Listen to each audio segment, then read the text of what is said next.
Welcome to this beginner's course for Studio One 6.5.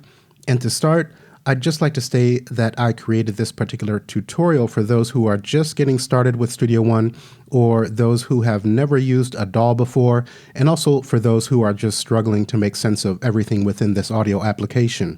With that in mind, I will be going at a very slow pace, and I'll try to avoid a lot of technical jargon, or at the very least explain what the terms mean if I use them. So if you are someone who is already familiar with Studio One or have worked with other DAWs, this video is really not going to be for you. I'm going to go really slow, and my approach will also be based on my experience working with beginners in my online training and some of the struggles that they have. And if you're interested in one-on-one training with me directly via Zoom, you can also find out more information on that at quantaaudio.com/webtraining, or you can check out the links in the pinned comment or description area of this video. Now, with all of that out of the way, let's go ahead and get started. Now here I'm working with the latest version of Studio One 6.5.1 as of November 30th, 2023. I'm also using the professional version, so if you are using Prime or artist versions, some features that I cover may not be available to you, but I'll try to remember to point these particular features when I'm covering them. You can also compare the different features included in each version on the Presonus website directly, and I'll leave a link in the pinned comment and description area of this video. So if you're kind of curious about what's included in your version and compare what's in the other two, you can see that there. And so here we begin with the start page. And we're just going to make our way across here and cover everything that's important for you to know as a beginner to this application. We won't spend too much time here, but the first thing, let's talk about audio, your audio interface, because the application is going to be no good to you if you don't have your audio set up correctly. So we'll just begin with that.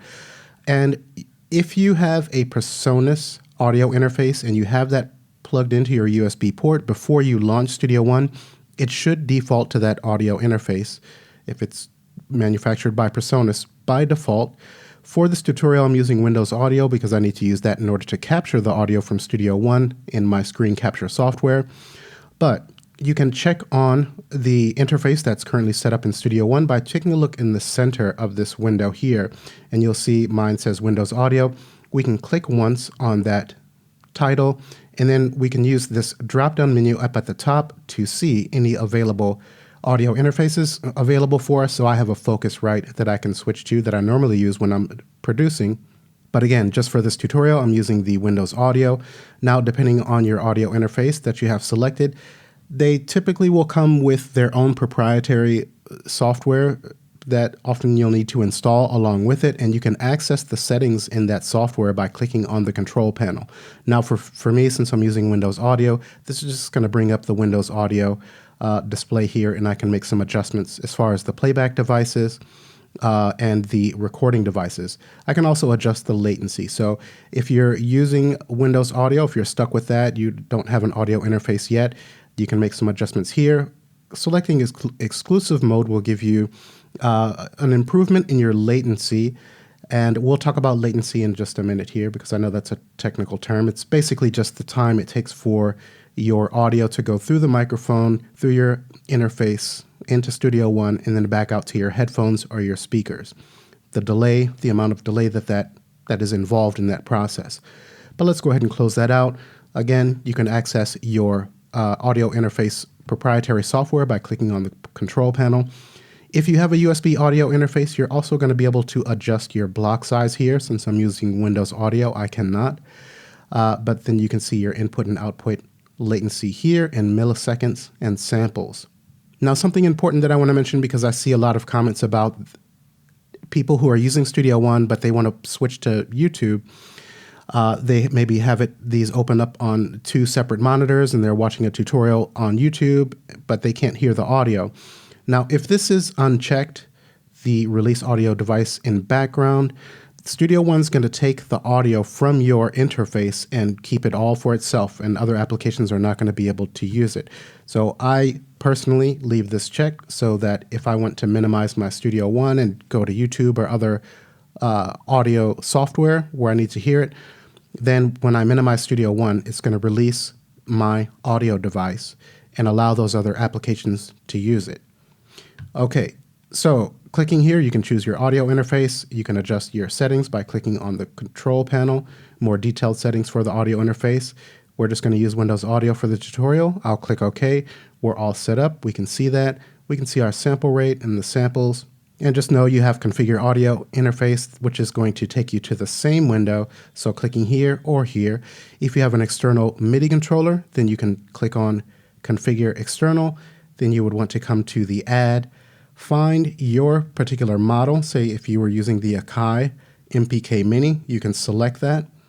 And then you'll want to come over here to the right and then choose, select that MPK Mini for the receive from and the send to, depending if your MIDI controller has functionality to receive information, MIDI information from Studio One. And there's some other options here that are a bit beyond the scope of this. So you could click on OK, and then that will be added. Anytime you need to edit the settings, just be sure that it's selected. Click on Edit, and then you can have access to the settings for your particular MIDI controller. Let's go ahead and cancel out of that. I don't have an MPK MIDI, so while it's selected, I'm going to click on Remove. I'm going to click on the General tab. Let's click OK, and we're back on our Start page. Now, at the very top, this is where we can get started cooking with our music production or mastering. Now, here we have New, so this is, as you can imagine, going to create a new song. We can see at the bottom, .song. This is the song file that will be created. The file type is listed down below. Here you can name that your song here. This is the location where it will be saved to. Right now, the song will be saved to my desktop. So we can click on this ellipsis button here to change the location. Then we have some other settings here. So if I click on this arrow to expand that out, we can adjust the sample rate, resolution, time base, length, tempos, time signature, and so on. Before we actually get started, we can get all of these set. Now, talking about sample rate and resolution is a bit beyond this beginner tutorial, and people are going to tell you different things about what are the best to use. There's a bit of a debate about this. For me, I personally just use 48 kilohertz and 24-bit. I'd urge you to do your own research on these and come to your own conclusion after doing your own research. But it's my personal opinion that if you're just getting started, 48 kilohertz and 24-bit is going to be just fine. Once these are set, you don't need to adjust these when you're creating a new song. They'll just remember what was last selected, and you don't have to worry about that in the future. If you have audio files that you'd like to import into the song before you create it, you can drop those files here within this window. And then over to the left here, we have some templates that we can make use of. So by default, we're going to be on record and mix. This is just the basic bare bones setup for recording your song and producing a track. Then we have master. This is going to work with the project page. You can see that our file type switches from .song to .project. So this is for mastering. We then have rehearse and perform. This is going to open up the show page. And so this is creates a set list for rehearsal and performance. And then we have record now for recording audio, mix in surround, producing beats, and we won't go through every single one of these, importing files. If you have a particular audio interface and from Presonus and you'd like to have everything set up for you for your ins and outs from the jump, from the very beginning, then you can select your particular audio interface. Click on this tab here to select the Presonus interfaces. Then at the very top, we can see this defaults to the 1818, but we can click on this drop-down menu and then select the audio interface that you have. And this is just basically going to map all of your inputs and outputs on your audio interface within Studio One, and you're going to be ready to go.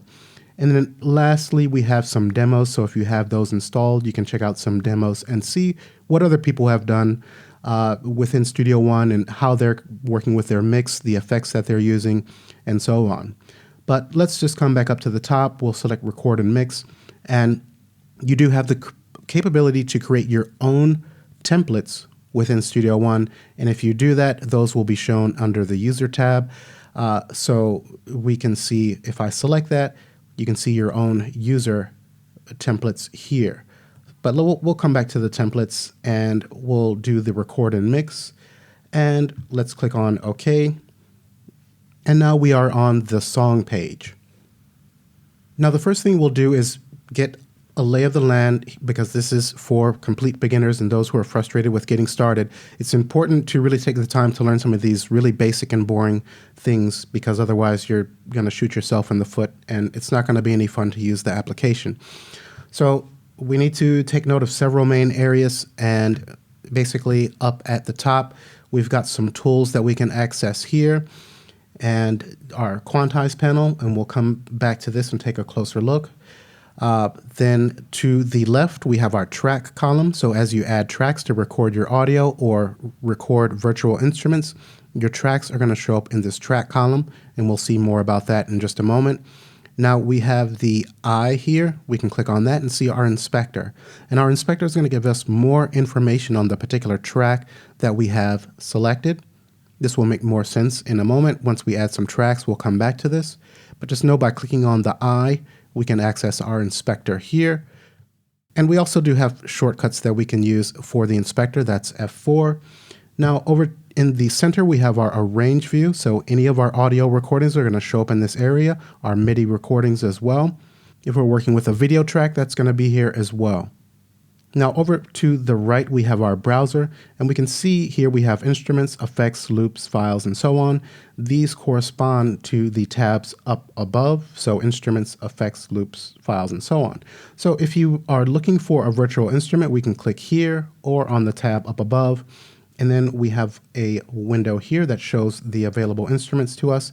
These are the ones that are included with your version of Presonus. Since I'm on Professional, I have access to all four: the Impact, which is for drums, the Mai Tai, and Mojito, which is for synthesis. And then we have Presence, which provides you with a library of sampled instruments like strings, guitars, and so on. If you're looking for a piano, then that's where you're going to find it here within Presence. And then we have Sample 1, which is a sampler, so you can load your own audio files or any audio files and then make adjustments to that audio file and play it back using your MIDI controller or by using MIDI notes that you manually input within Studio One. We'll collapse this and we can see that I have some third-party instruments as well. So here we have Yuhi. If I expand that out, we've got a couple different versions. The bottom one is our 64-bit version, and then we've got UVI Falcon. And so I don't have many third-party VSTs. I like to keep things simple, but this is where you can access these. And if you are not seeing these thumbnails, then you can come over to this top right, and if you see this little frame here, we can click on that and you're just going to see text. So if you have tons and tons of VSTs and you'd prefer not to see the thumbnails, just know you can click here to hide those. And anytime that you want to add an instrument, just click, hold, and drag it to the arrange view. Okay, and we can see that a track is automatically created for, I'm going to hover here at the border and just expand that out. A track is created for our Impact, which is for drums. If I click on the drop-down menu, then I can select a kit. Okay, so now this is loaded up and ready to go. You can enter into record and use your external controller to trigger these pads and create your beat, but we'll come back to this a little bit later. When you would like to add a second instrument, then you want to click, hold, and drag and place it below the track that you've already created. If you'd like to put it above, just hover above. You have that horizontal blue line, you know it's going to place it above. We can see our Mai Tai there. We can expand that out. There's also, if we select these, then we switch between the instruments. And for adjusting the height of these tracks, we can use Shift and E to zoom in vertically and Shift and W to zoom out vertically. Just using E and W alone, let's close out this Mai Tai, is going to zoom horizontally for these tracks. So W, we zoom out, and E, we zoom in. So just know you have those shortcut keys for zooming. And there's also other zoom controls or shortcut keys as well. So if we come to the view in the menu up above, and then down at the bottom we have zoom, zoom in and out. This is the E and W and Shift E and W that we've just discussed. Just notice that you also have zoom to loop, zoom to selection, and so on. And you can see the shortcut keys for here. So if you really want to master zooming and move around really quickly within Studio One, just take note of these, maybe make notes of the shortcuts, and you can use those as well. Now, in order to remove our tracks, we can right click and then choose to remove track and instrument. So that's going to remove the instrument and the track. We can see that that's been taken out. We can also use, while the track is selected, Shift and T as in Tom, and that's going to remove it out if you prefer a shortcut. But just keep in mind that with that shortcut, the instrument is still going to remain in your song. So if we open up the mix console down in the bottom right hand corner, I'll open that up. We can see our MIDI is still there because we did not right click and choose to remove track and instrument.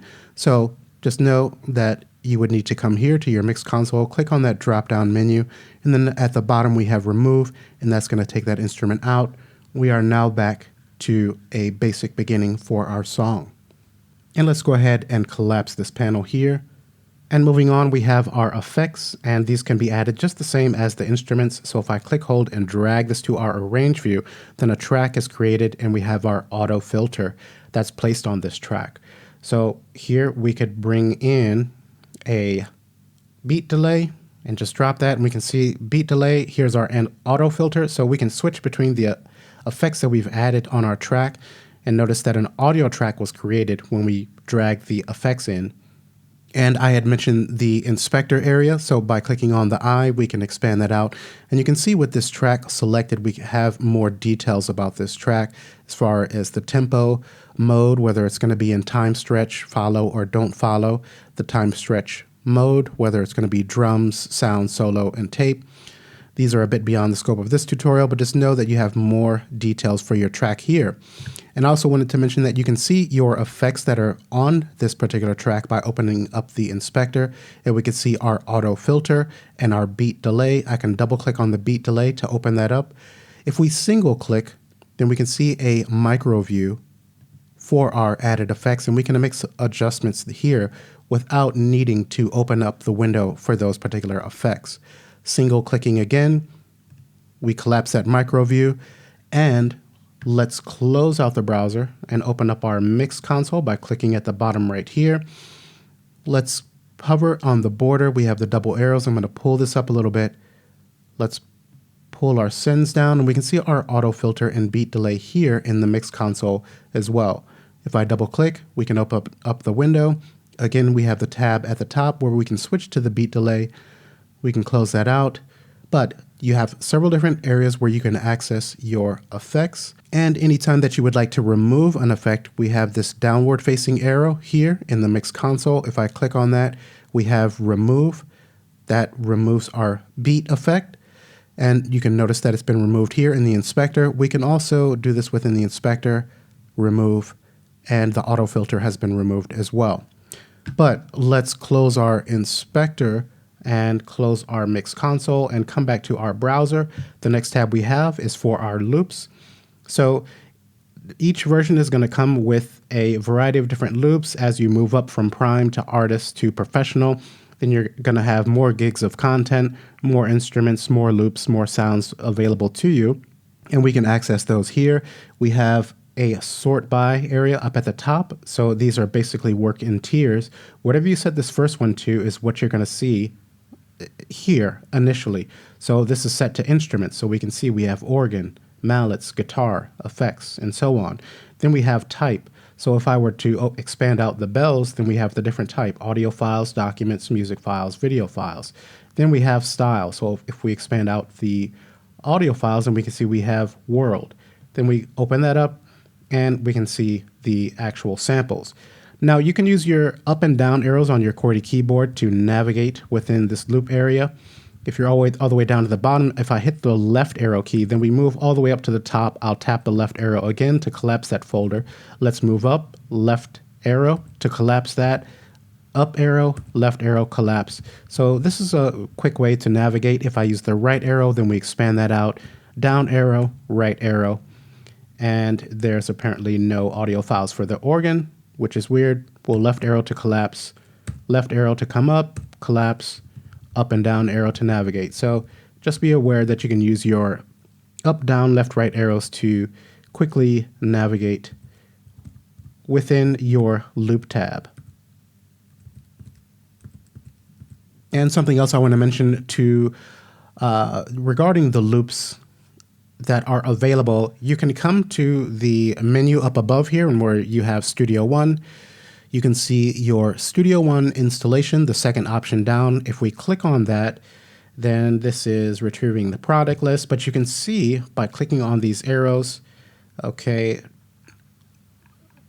and we can expand out. This is your artist instrument library, and we can see that these are not installed because there is no check next to these. If we select this, then we can come down to the bottom right and install these two items. You can see what amount of space that they're going to take up on your system, on your hard drive. We'll collapse that out.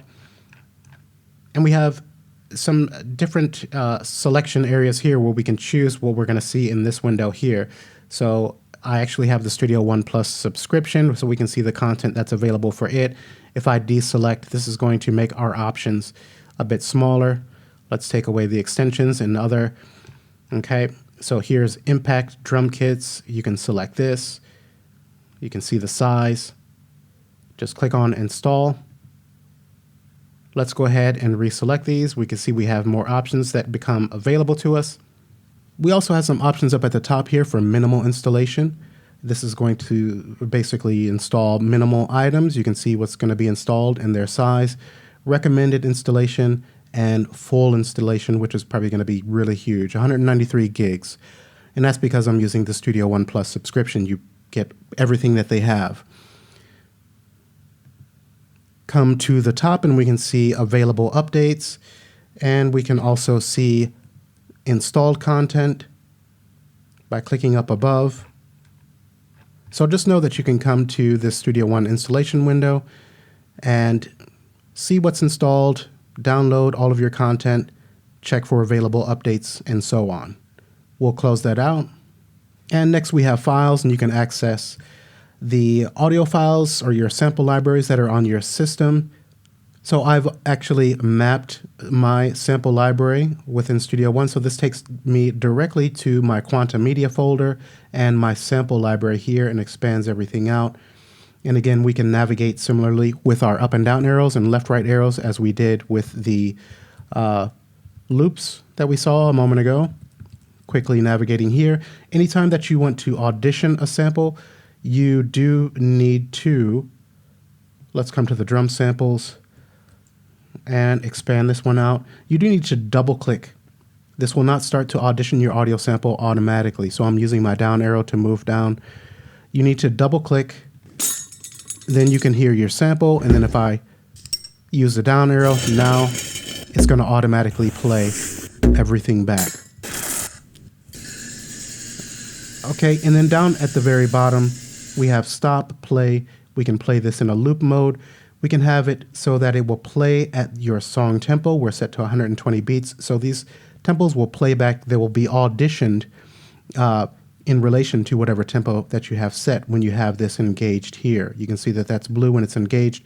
We have a volume control, and we have some information about the particular file that we have selected. We can see 44.1 kilohertz, 24-bit, okay, and we can see that it's an AIFF, and we can see its length.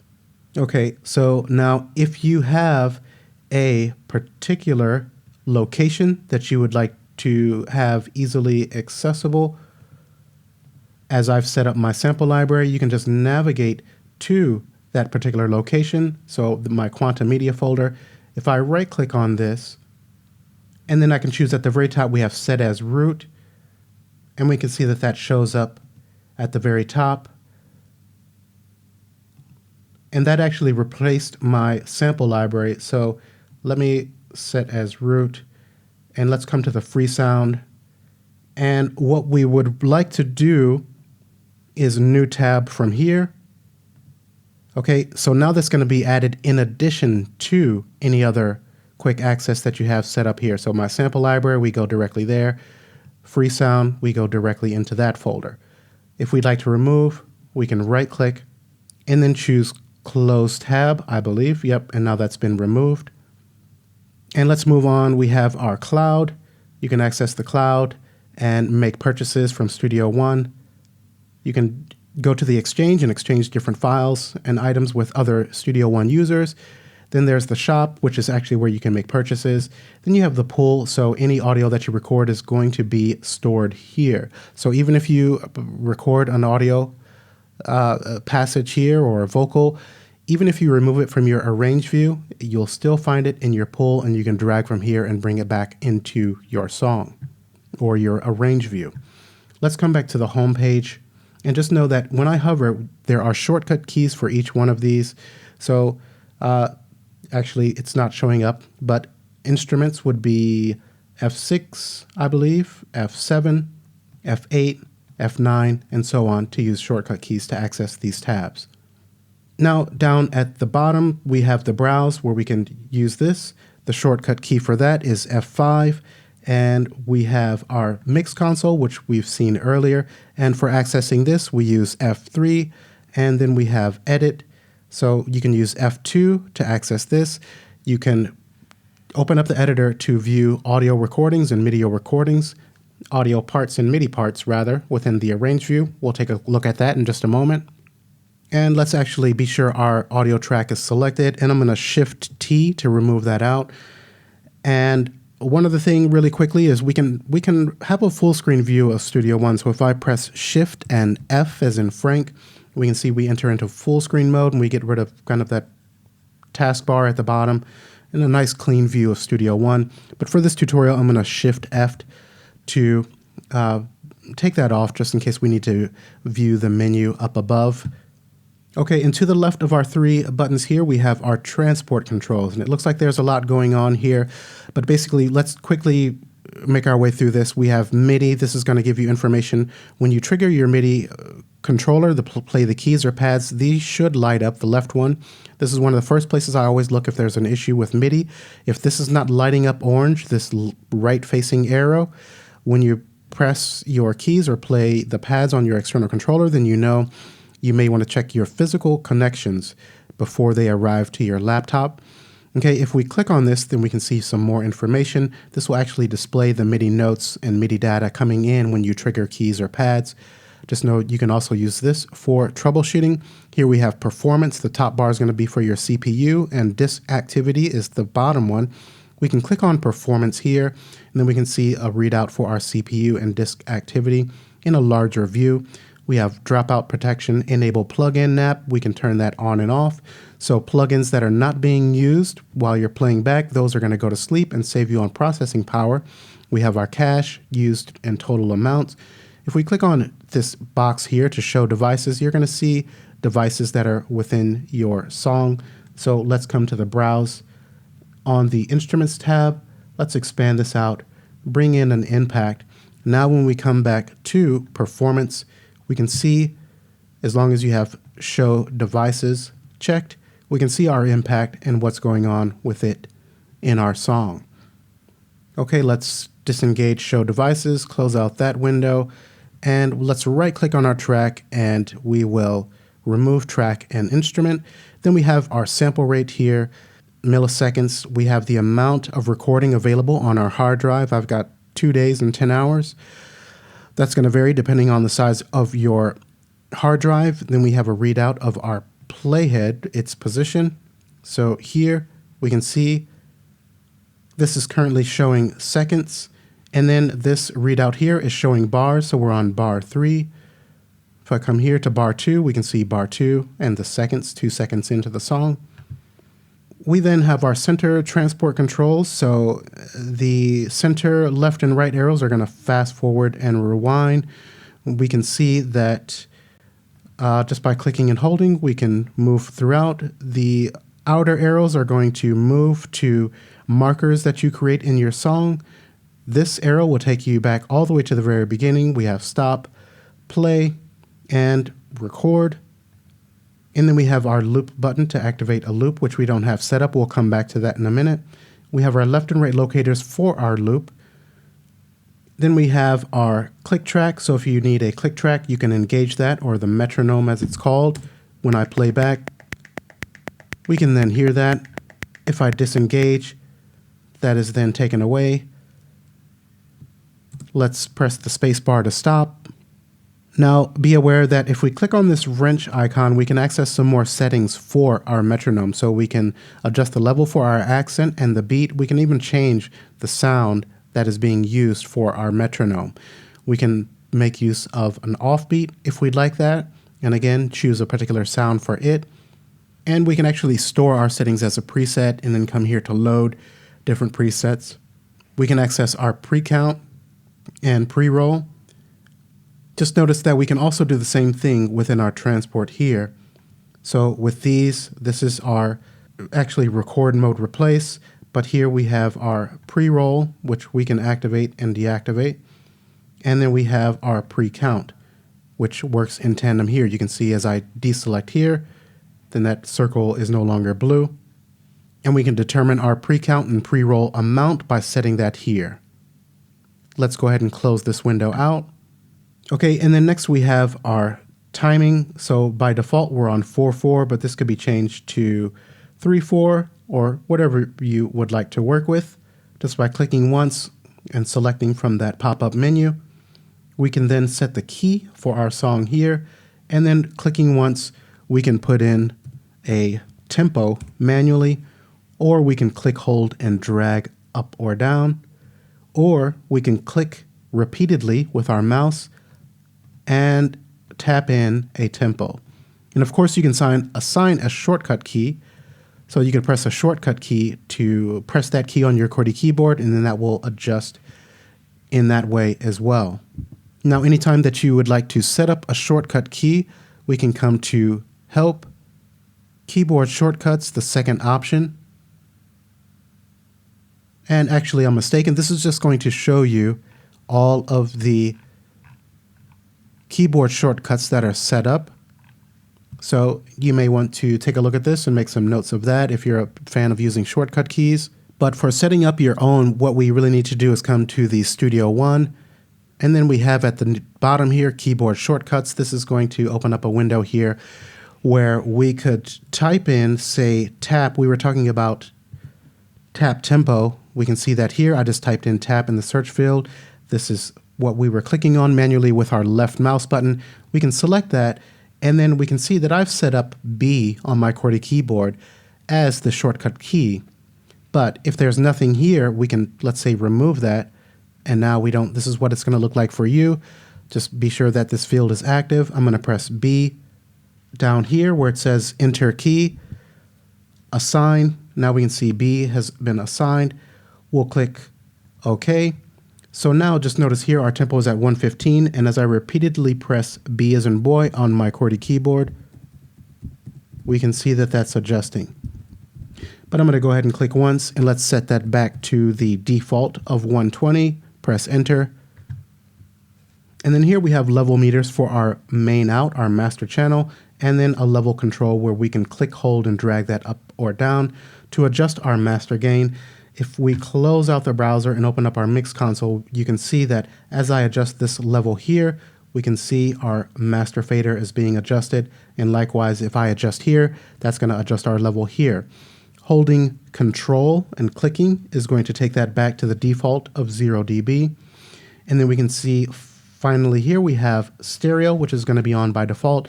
But if we're doing some mixing and we would like to monitor in mono, we can click on these circles and change that to mono. We can see that this is reflected on our master channel by this red box with a single circle. So we can make that adjustment here as well by clicking once, and that now returns to the stereo mode. Let's go ahead and close out our mix console and reopen our browser. Now let's move on to take a look at recording audio. This is something that we all want to do. And in the very beginning of this tutorial, we've already taken a look at how we can go about accessing and setting up our audio interface. But let's take a closer look at that within the actual song page. And let's go ahead and close out our browser by clicking on Browse in the bottom right-hand corner. Now, you need an audio track to record audio. And you have several different ways that you can add an audio track. So we can come to the plus here, and you can see we have our Add Tracks dialog. Audio is active by default, but we can add instrument tracks, automation, or folder. Automation and folder are beyond the scope of this tutorial. And this will create an instrument track, but as I mentioned, It's really simpler just to, from the browser, drag the instrument into the arrange view, and it's going to create the track for you. But we're talking about audio, so let's go ahead and select that. We'll cancel out of here because I also want to show we can right click and choose to add tracks by clicking here. My favorite way is just press T as in Tom, and this brings up the add tracks dialog. We have audio. We can then name this. Let's just call it tutorial. The count, we can add multiple tracks. We can choose a color or have it auto color. We can choose the format, which is mono. If you're just recording with one microphone, in most instances, you're going to use mono. The only time that you would really want to use stereo is if you have an external hardware synthesizer and you have stereo outs and you have those two cables, stereo cables going into your audio interface. You want to make use of those left and right channels on your external keyboard, then you would use stereo. But for vocals or recording a violin or cello or instruments like this, you're always going to mostly stick with mono. Although you can have some stereo recordings for these instruments as well, but we're going to keep this simple.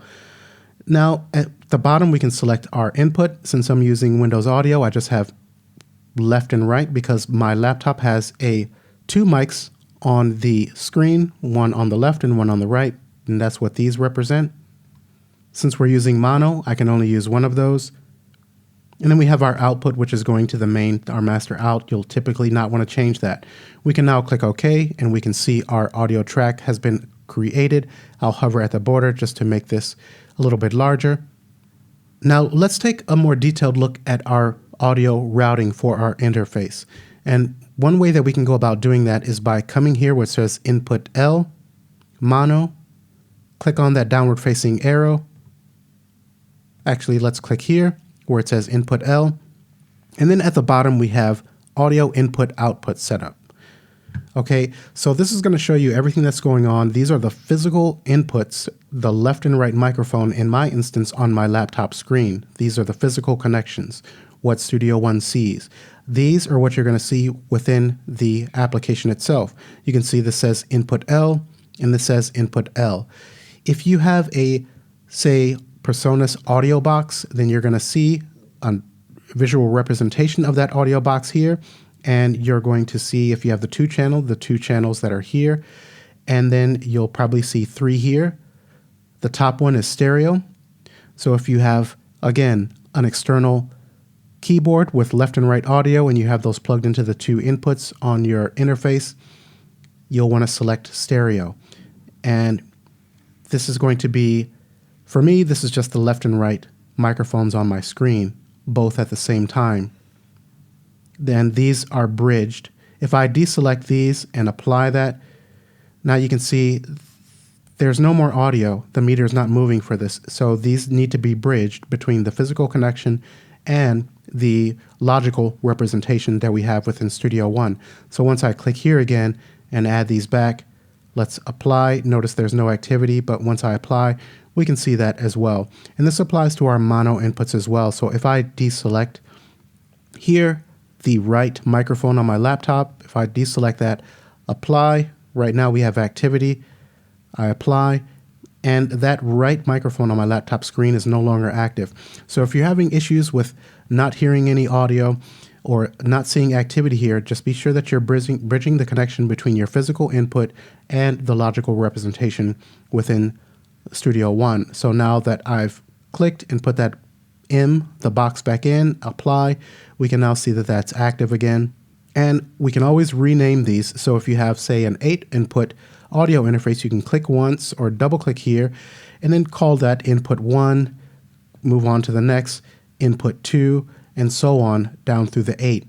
Now, if you're missing, if you only have 2 or these 3, you can always add new channels. Say you have 8 mono inputs, you can click on Add Mono.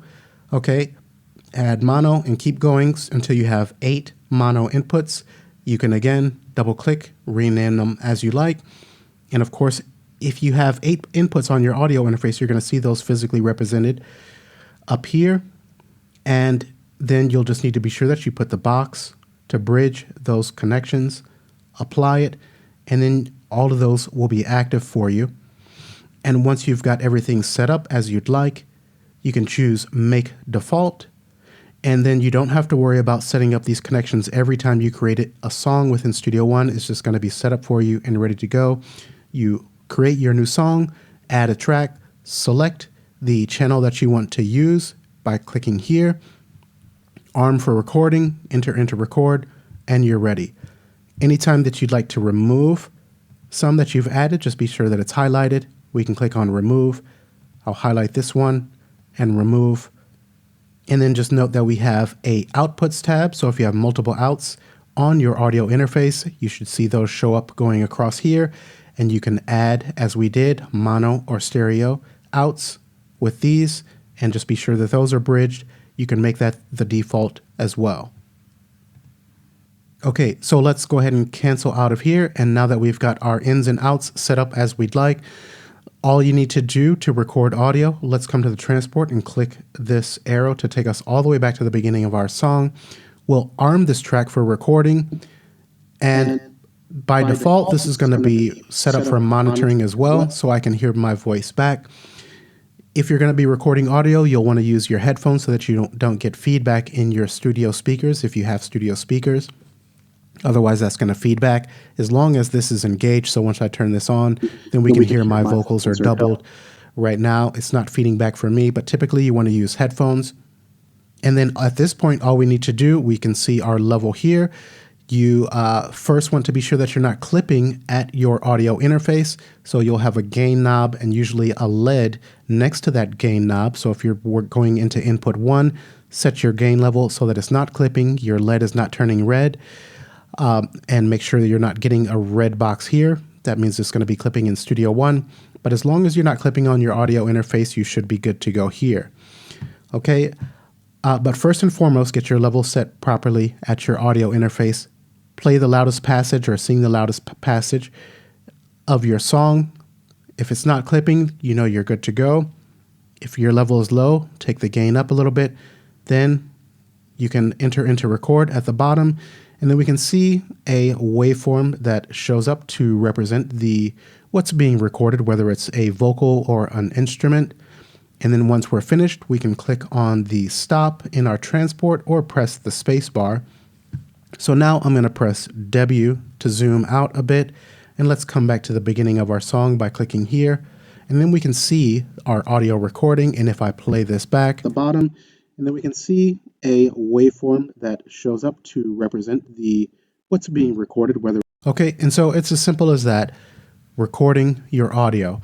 And if you would like to add an effect to your audio recordings, maybe say you would like some reverb, you can come to the browse in the bottom right-hand corner, and let's come to our effects tab. And again, if the browser was closed, just remember you can always press this would be F6, I believe, F6 or F7 to directly access and open up the browser panel to the effects. And then we can scroll down. These are in alphabetical order to our reverb. Coming down, we can see we have room reverb. We can just click, hold, and drag that on top of our track within the arrange view, release that. And now this room reverb has been added to our vocal. So let's go ahead and play this back. And then we can see a waveform that shows up to represent what's being recorded. We have a mix control to determine how much of this reverb is being added. And then once we're finished, we can click on the stop. Okay, so it's just as simple as that. And we have a couple of different areas we can access or add the effects as well. But before we look at those, just know that we can also use the magnifying glass in the top right corner of our effects or instrument tab to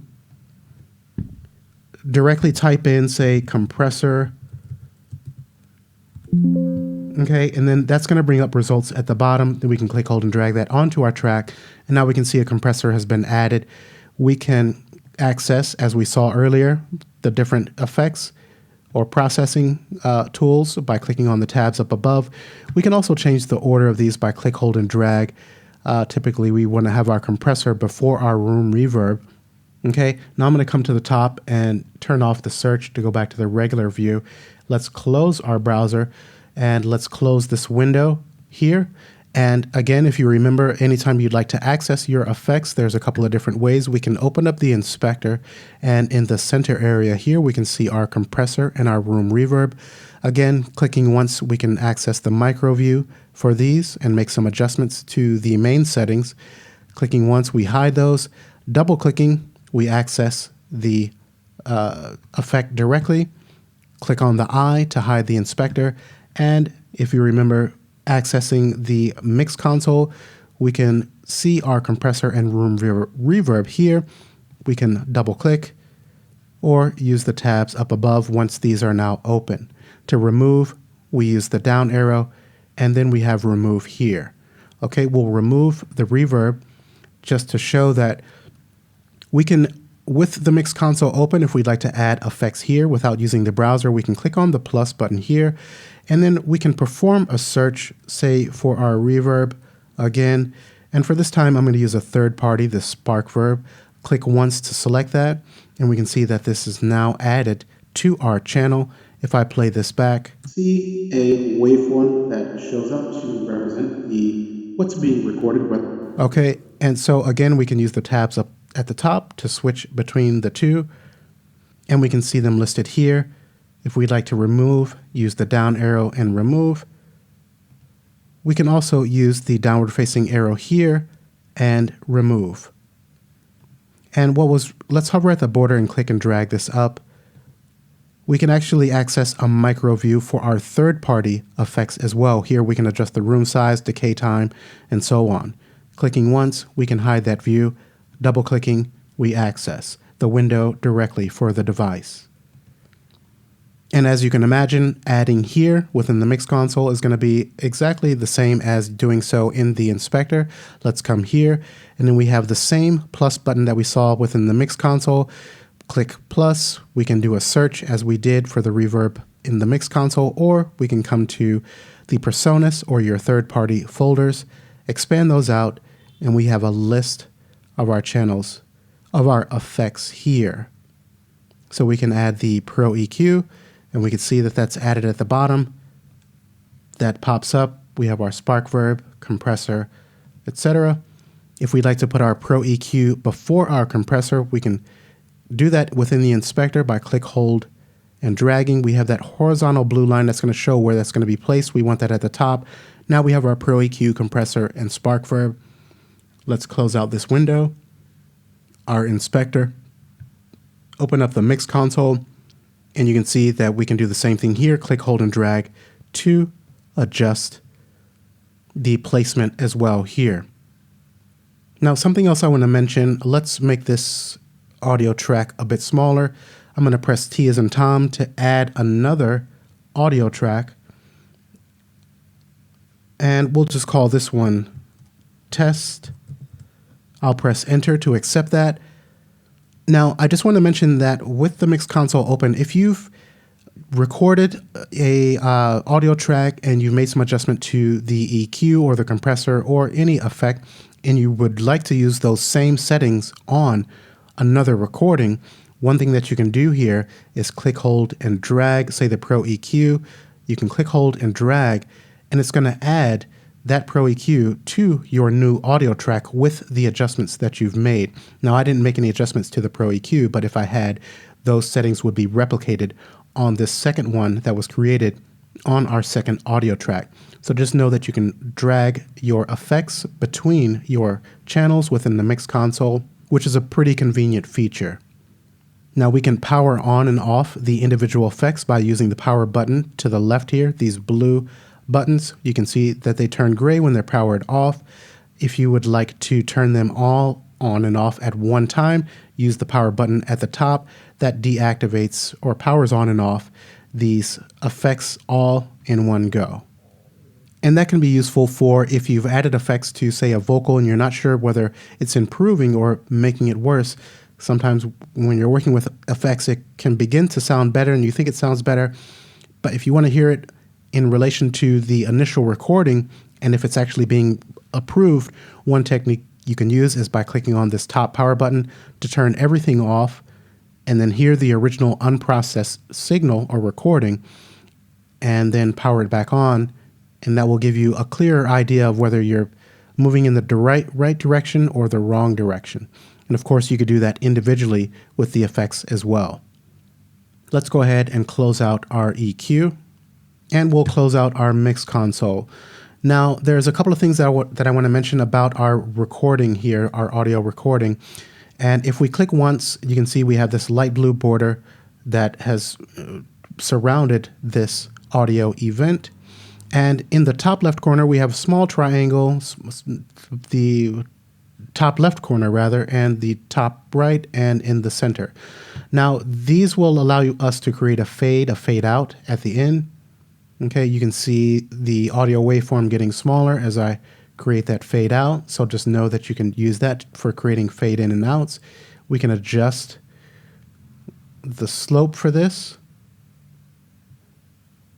Pull this back to remove it. If we'd like a fade in, we can come to the top and just pull that in. And the center handle here is going to adjust the overall level of this audio event. So when I hover and then click, hold, and drag, once I click and hold, you can see what this is set to. And then as I pull down, you can see what you're changing it to and the difference. And I can take this up as well. If I hold Control and click on that handle, it's going to set it to the default of 0 dB or no change. Now, this corresponds with a setting within the inspector. So if we click on the eye and open up the inspector, and let's pull this up at the bottom, you can see we have gain, which is set to 0 dB. But if I come to this handle and click, hold, and drag this down, you can see that that's been adjusted to -22. So these work in tandem with each other. If I can click here once and put in 0, press enter, and that takes both back to the default of 0 dB. And we'll go ahead and pull this area back down, and let's close out our inspector. If we double click on this audio event, that's going to open up our editor. And we can do some further editing of this audio event here. But just note that these tools that we have available are pretty similar to what we have in our arrange view up above. If we'd like to close out the editor, we can click on the edit here. And while this is selected, we can click on edit to open up the editor as well. If I right click on this event, then we can see that we have the option to cut, copy, delete. We can duplicate by pressing D. So while this is selected, if I click once, I'll press D as in dog, and you can see that that's duplicated. The reason why there's a space is because this is not ending on the grid here. So let's Control Z to undo. Let's move back. So you see this gap here because we're not lined up on the grid. While that's selected, let's delete that out.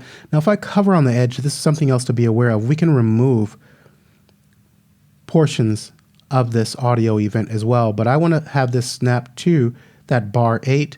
And now when I press D to duplicate, D as in dog, then we don't have that gap. And I could just keep going. If I click and hold and drag up and down within the ruler, we can zoom in and out. So we can see we've duplicated that audio event. If we'd like to remove these additional ones, we can select and press delete. I could also click, hold, and drag, create this box. You can see these last 3 are selected. I'll press delete to remove those out. And let's actually zoom in a bit on this. And let's take a look at some of the tools that are available at the top here. So by default, we're going to be on the arrow tool. And if you notice something, there's a behavior here. This is what they call the smart arrow. So down at the bottom, we have the arrow tool, which is going to allow us to select and move items. Once we move to the top, this changes to crosshairs. And this is going to allow us to select a range within this particular audio event. So say we're not happy with this part and we'd like to remove it. We can move from the bottom where we have the arrow tool, move at the top, it changes to the crosshairs. We can then click, hold, and drag to select that. And we could come to the bottom with the arrow tool and move this to a different location. But let's Control Z.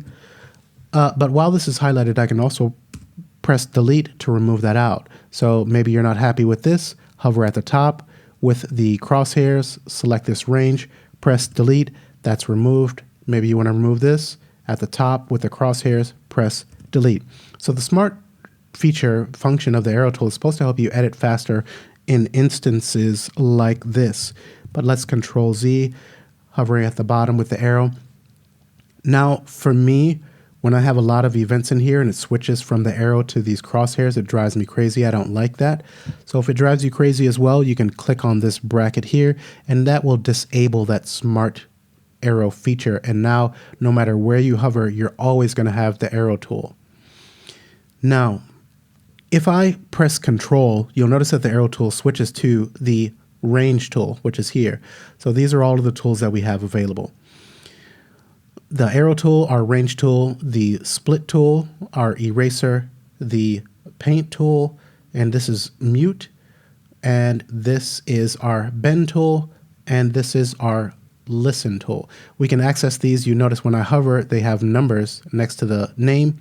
So the paint tool is 5. If I press 5 on my QWERTY keyboard, not the numbers on your numeric keypad if you have one, the numbers at the top of your QWERTY keyboard, we cycle through these tools. So 1 is the arrow tool. If I press 2, we switch to the range tool. Then 3 is the split, 4 is the erase, 5 is the paint, 6 is the mute, so on. You know, you get the idea. But I'll press 1 to come back to the arrow tool. I want to make note of this underline, this blue underline. So the arrow tool is active right now. We can see that. If I press Control on my QWERTY keyboard, though, notice that the arrow tool changes to the range tool. And that's because this blue line is underneath the range tool. If I repeatedly press 1, that line moves to the split tool. So now when I press Control, we switch to the split tool. And as I'll press 1 again, that line moves to the erase tool. So now when I press Control, we switch to the erase tool. And you get the idea. I'll press 1 again, that moves to the paint tool. The arrow tool is active, but if I hold Control, then it switches to the paint tool. So this can allow you to quickly edit, access the different tools for editing within your song. I'll press 1 again to take this back to the default of the range tool. Now, if we right-click within the arrange view in an empty area, we can access our tools here as well. And the paint tool actually has several different modes there, okay? And if you have a mouse wheel on your mouse, you can hold that mouse wheel and directly select a tool here. So I'm just clicking once and holding with the mouse wheel and then selecting really quickly the tool that I would like. So if I'd like to add cuts or split this audio event, then I can press 3 to switch to our split tool, and then I can go about making cuts. I'll press 1 to switch back to the arrow tool, and you can see that this has been divided up to where we placed those cuts at. And something else to keep in mind, if I press 3 to switch back to the split tool, you'll notice this vertical line is snapping. Notice the grid at the top here. It's snapping to our grid because our snap is turned on here. We can turn it on and off by clicking on this button or pressing N as in Nancy. If I turn it off, you see that that's much smoother here, and I can be very precise with where I'm placing my cuts at. Now, with the snap engaged, let's undo some of those cuts. With the snap re-engaged, I'll click this to turn it on. We can also change the quantized value here. So right now this is snapping to 16th notes. If I change this to quarter notes, then you'll notice we're snapping to the quarter notes. So now I can make quick cuts to quarter note settings. Let's undo. And we'll press 1 to switch back to the arrow tool. Okay, and so these other tools, the eraser is just going to erase whatever you click on. And the paint tool, when we're working with the audio track, it's just going to draw an empty audio event. The mute tool will mute whatever you click on. That will no longer play back. You will not hear your audio. You can just click twice to toggle that on and off. Then the bend tool is beyond the scope of this tutorial. And then we have the listen. So wherever we place this and click and hold, waveform. it's going to play back automatically and solo the track that you're clicking on. Right now you see solo is not active, the S here, but once I click, that S is going to turn yellow. The other tracks will be muted. A vocal. Okay, so let's come back to the arrow tool. And then moving on, we have some access to some different panels here.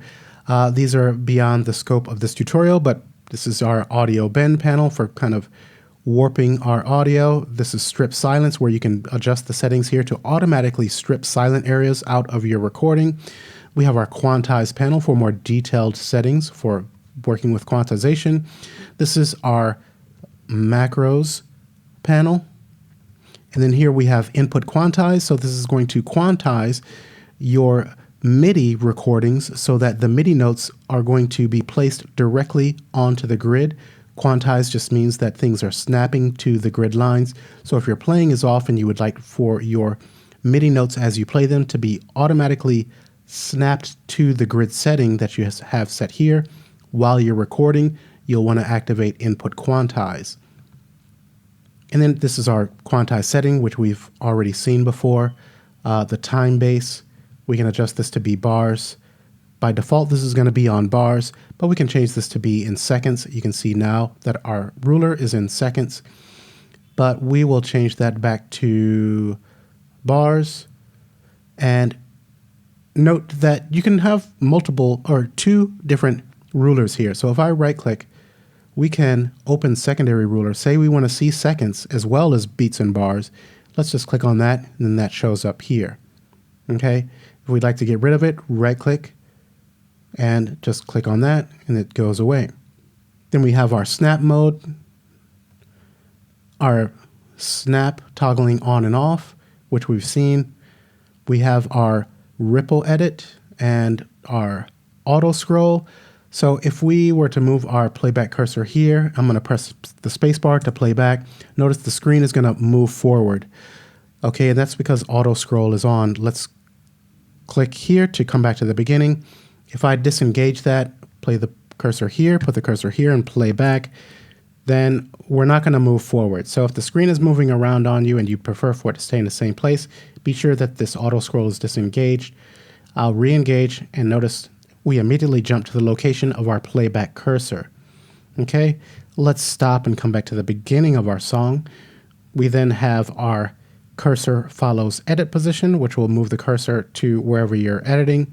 So if I select here, you see the cursor is placed there. If I click here, cursor goes there, and so on. We then have an auto zoom. So if I click on this and we zoom horizontally and vertically to whatever we are working with. Okay, if we click and hold on this down arrow, we can see we have a couple of different options, whether we want to auto zoom just vertically or just horizontally, or full, which will be both vertically and horizontally. By default, we're going to be on full. Okay, we then have let's disengage that. We then have a help section. So this is going to show tips and actions that we can take whenever we hover on a particular area of Studio One.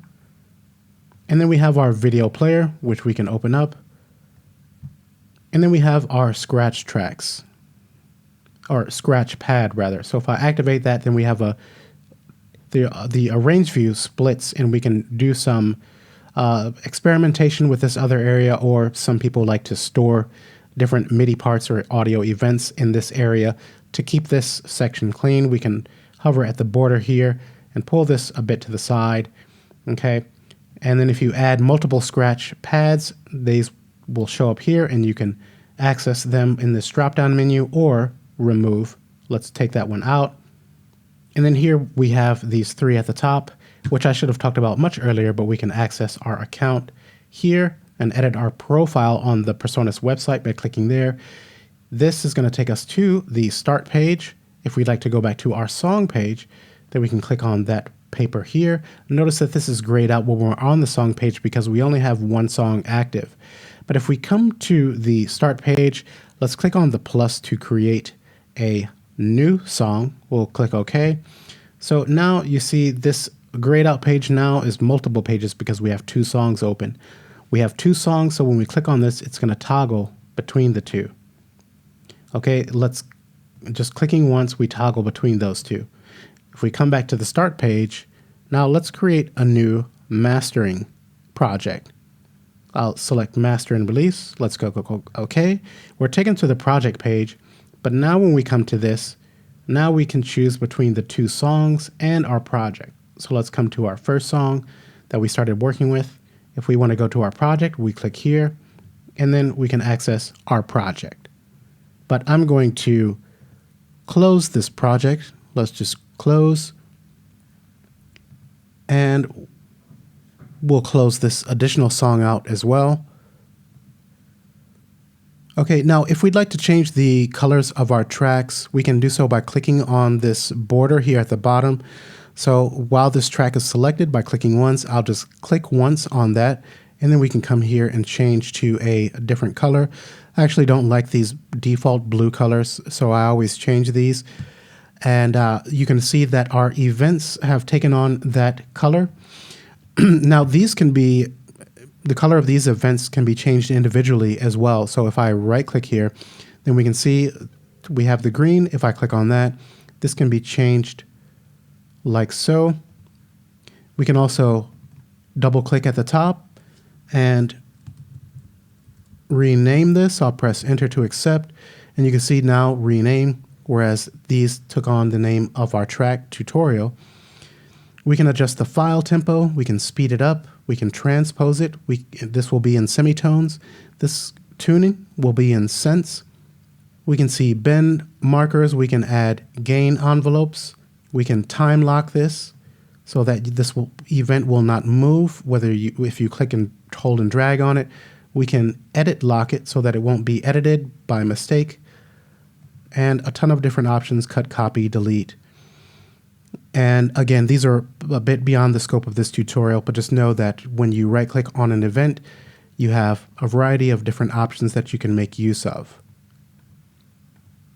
Okay, let's go ahead and shift W to make these a bit smaller, and let's bring in a instrument, a VST instrument, and let's take a look at recording MIDI.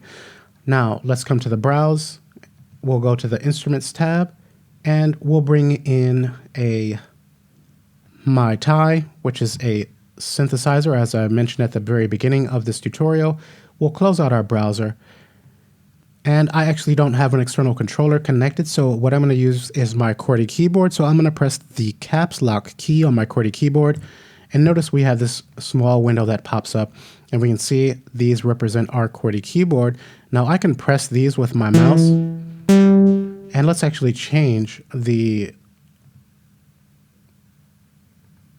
preset here. So coming to the top, clicking on the down arrow will allow us to choose between basses, bells, chord sounds, drum, effects, lead, MPE, pad, etc. Now, with this open, I can also use my QWERTY keyboard directly. I'm not going to use my mouse, but if I press T, you can see them lighting up in that small window. And of course, we can hear it playing back. Now, if I'd like to record this, whether you're with your external controller or the QWERTY keyboard, all I need to do is enter into record.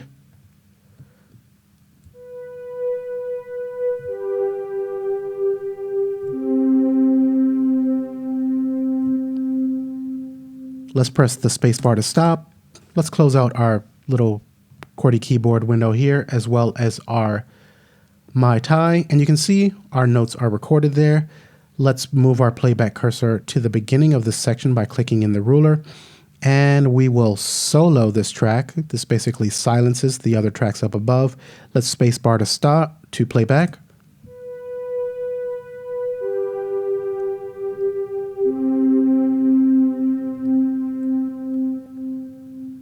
Okay, so there is our MIDI recording. Now, if you made some mistakes, just a few, and you would prefer not to re-record the entire passage, then you can double click, as we've seen with the audio event, and this opens up the edit window. And then here you can select your individual notes and make adjustments to their length. While it's selected, you can use the up and down arrows on your QWERTY keyboard to move the vertical position to change their pitch. And using the left and right arrows allows you to select the notes moving horizontally across. That's just using the left and right arrow keys. Now, if I hold Control and use the left and right arrow keys, then that's going to allow us to navigate left and right within our edit window.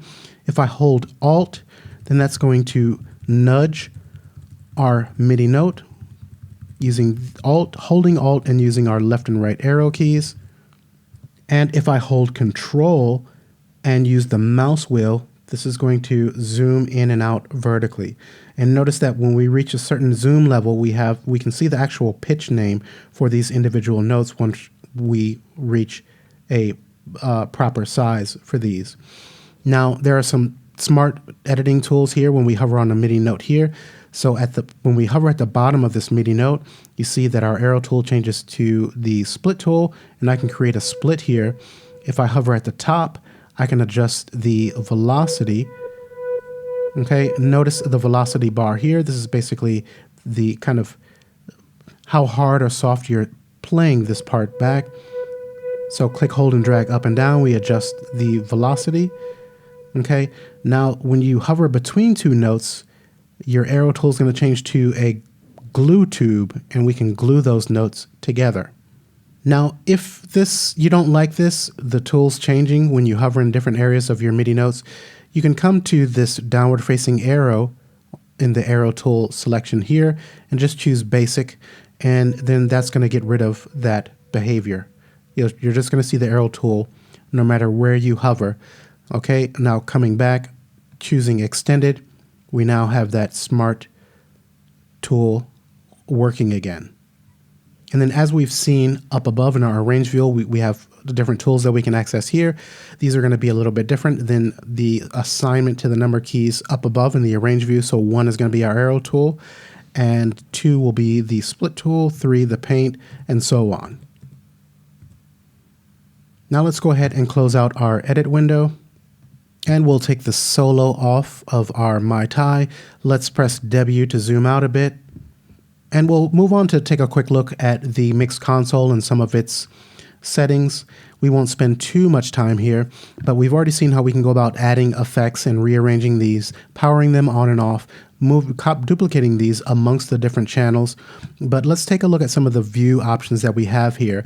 And first and foremost, we can use this upward facing arrow to detach the console and move this, say, to a second monitor. Then we can click on this to have an expanded view of the mix console, but we'll go ahead and reattach that.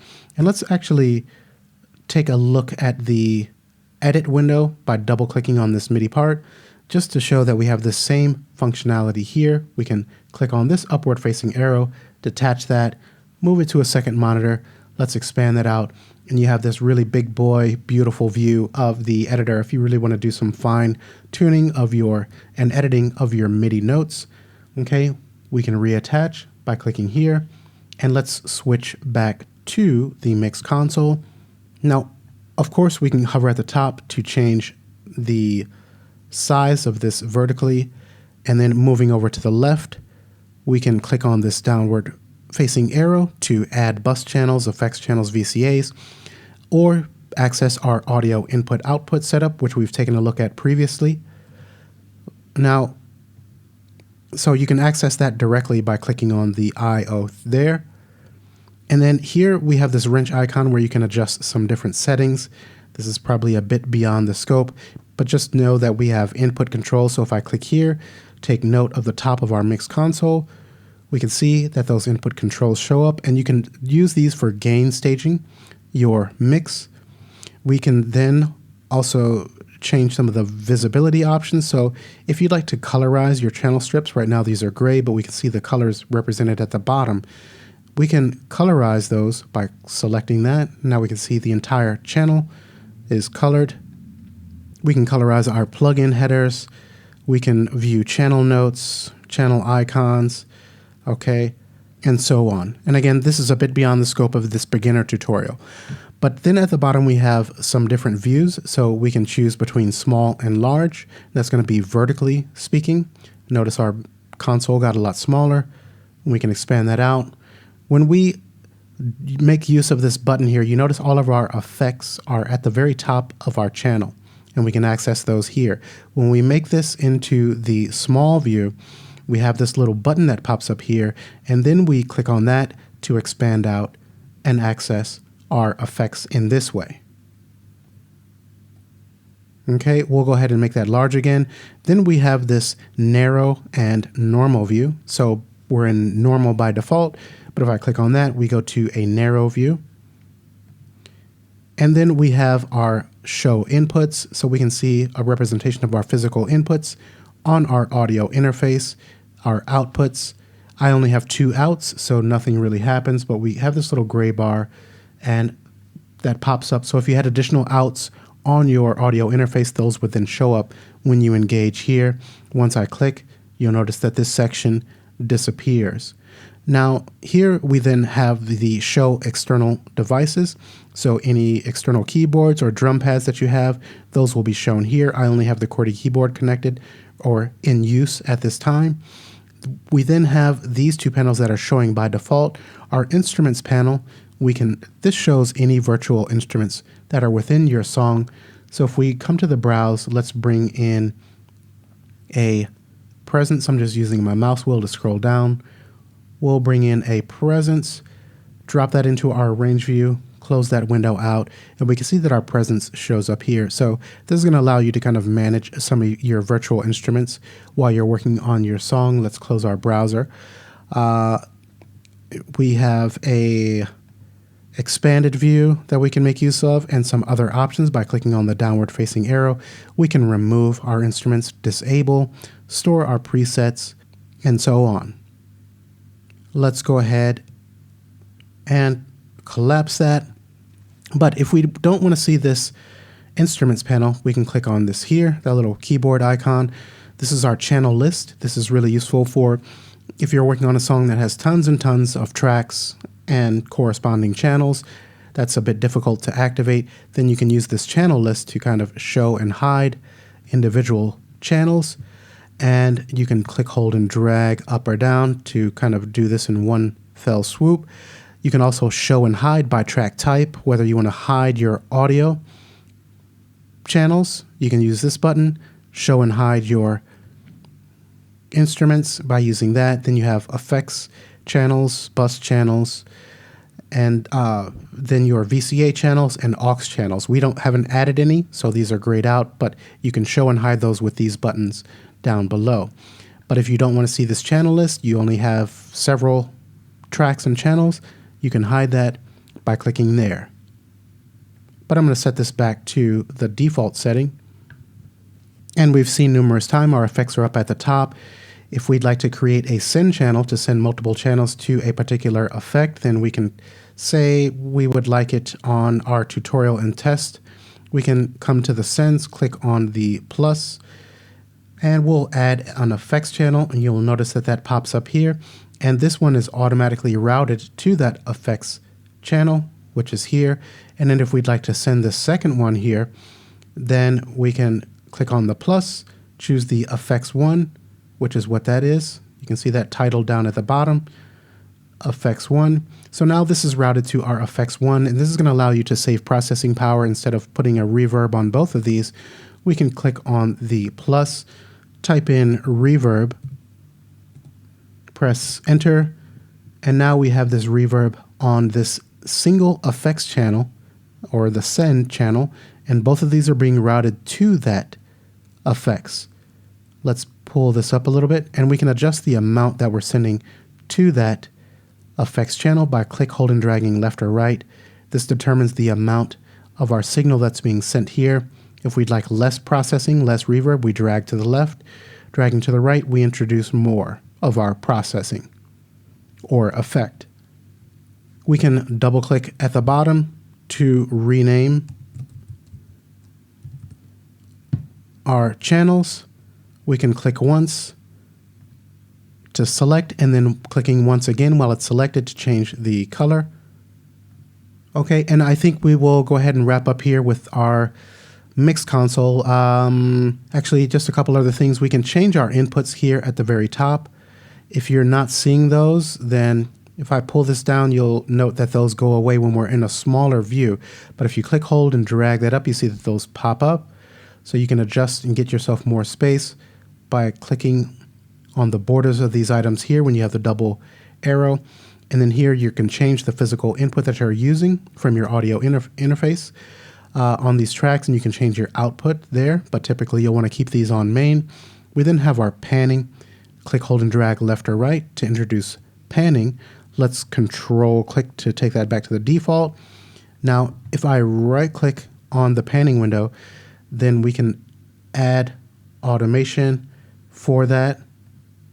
We can click in the field here and manually put in a value. We can see our mute and solo buttons, and these correspond with what we have in our track column here on the tracks here. So if I solo our top tutorial track, we can see that that's soloed down within our console. If I click on the eye to open up our inspector, we can see that that corresponds here as well. So if I take the solo off in our inspector, that's removed from our track column and our channel within the mix console as well. If I mute, we can see it's muted here on our track and on our channel. If I unmute within our mix console channel, it's removed here as well. We'll close out the inspector. We can make use of our record arm and monitoring buttons here, and we've seen that before on our tracks in the track column. These match up completely the same. So we have our rename track. If I select that, this is then highlighted. Okay, I'll arm for recording, take our monitoring off, and we can see that that's arm for recording with monitoring off here. We then have our channel fader here. And if we right click here, we can choose from a variety of different settings, whether we'd like peak RMS, RMS length, peak and hold. These are topics not so much for beginners, but just be aware that those are there. We also have a channel editor, which is going to give you an overview of everything that's going on with your channel and your track. So that's here. So let's take a look at our rename channel. I'll click on this button here. So this is our overview. We can see our fader. Okay, this moves these and our track as well. We have our familiar record and monitoring, our mute and solo. We have our gain control if you want to do some gain staging. We have our input control, our output setting, our panning, and then here we can see all of our inserts. So let's pull this channel editor over to the right. We can see our Pro EQ, Let's select our tutorial channel and open up its editor. So we can see our SparkVerb Pro EQ compressor, SparkVerb Pro EQ compressor. We can also see a clear view of our sends. And if we had a QMix set up, we can see our effects up at the top and actually access these. If we'd like to come back to our channel editor, we click on this button in the top left corner. Okay, and then here we have controls where we can use an external controller that has buttons or knobs to control various things on our channel. And then we can see our routing, and we can do some fancy routing with our effects, our inserts. We can add splitters and do some really cool things. And we'll take a look at that in some future tutorials, but we'll come back to our editor. So just know that you have access to this. This is just kind of a one-stop location to see your inserts, your sends, your faders, your panning, mute, solo, record, and so on. We'll go ahead and close that window out. And at the bottom of our channels, we have these icons that represent the type of channel. So we have this little waveform for our audio channels, this keyboard icon for our MIDI instruments, our VST instruments, or MIDI track, instrument tracks, our effects, and then we have automation control, which is beyond the scope of this video. We can see we've already seen double clicking. We can rename. While a track is highlighted, we can click once to access our color palette and change the color. Okay, and so now we will wrap up with the mix console. And the final thing we'll take a look at is exporting your final song. Once you've recorded your audio, which we've taken a look at recording MIDI. We've seen how to make adjustments within the console. So once you've got everything recorded and you'd like to export to a WAV file, which is going to give you the highest quality, or to an MP3 so that you can share with someone via email, etc., what you need to do is in the ruler here, you notice in the top left, you have this small gray triangle. You can click hold our arrow changes to double arrows when we hover on that triangle. You can click, hold, and drag to select the area of your song. Just keep in mind that everything within this gray loop region, as it's called, is going to be exported out, even empty space. Once you've set it, then you can come up to Song in the top left corner here, Export and Mix Down, and then now you can set the location. Say, for instance, if you want to have it go to your desktop for quick access, we can select that. We can name the song. We'll call this tutorial. Publishing is just if you want to upload to or send it to Notion, upload to Studio One or SoundCloud account if you've connected those. And here you can choose a variety of formats, and you can export multiple formats at one go. I have WAV file and MP3 selected. Now, when we click on the title of these, so our WAV file, we can choose the resolution, whether 16-bit and 44.1, which is CD quality for those of you who remember CDs. Our MP3, if we select that, we can adjust its settings as well. 320 kilobytes is going to give you the highest quality available if you're using the MP3 option. Okay, and then by default, this is going to be on between loop, and that's why it's important to set this gray bar that we just set, our loop region, to the specific area that you want to export, because this is what it's going to be set to by default. So at this point, we can just go ahead and click OK, and that's going to begin to render our song down. Once that's finished, then we'll get an Explorer window that pops up and taking us to the location where those were exported. Now just notice that if you would like to change this region, the loop region, you can always hover at either end. When you have the double arrows, you can click, hold. Say you want to just export this part, then we're going to export this position. Okay, you can also set the boundaries of this loop region by coming to the top of the ruler. Notice that when our arrow changes to the pencil, we can now draw our region with that pencil. Come to the end, double arrows, pull that out. Come to this end, double arrows, and adjust like so. Okay, so we are going to wrap up now. This went on a lot longer than I had expected, but I am leaving an index of the different chapters of this video within the pinned comment below so that you should be able to easily skip to the different sections that you have an interest in or go back to areas that you're having a problem with. And again, if you're interested in one-on-one training, go ahead and drop me a message and check out my website at quantaaudio.com/web training. You can also email me at the address in the description of this video. Thank you for watching, and I will see you in the next tutorial.